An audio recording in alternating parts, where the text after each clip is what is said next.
Bexillik kasallikdir. Abdori Muhammed Yusuf. 6. qism. Bexilning gelidan o'zininkisi o'tmaydi. Rivoyat qilinishicha, bir a'mo tilamchi bor bo'lib, u tilamchilik qilib pul yig'adi ekan. Ammo qat'iy xajlamaydi ekan.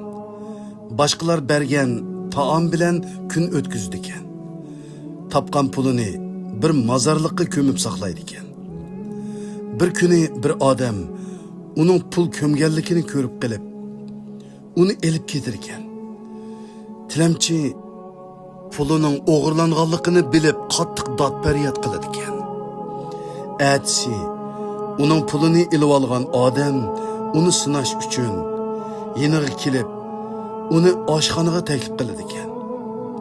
Tilamchining oldiga mazzilik taomlar keltirilgandan keyin uni rosa yeb to'yinmoqchi bo'ladi ekan.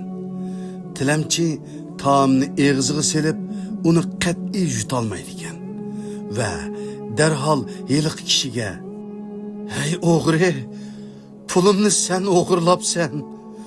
Pulimni ber" deb vaqirab uning gelidan bo'g'di ekan. Yeliq odam: "Nim bo'ldi? Sizning pulingizni kim ilib olibdi?"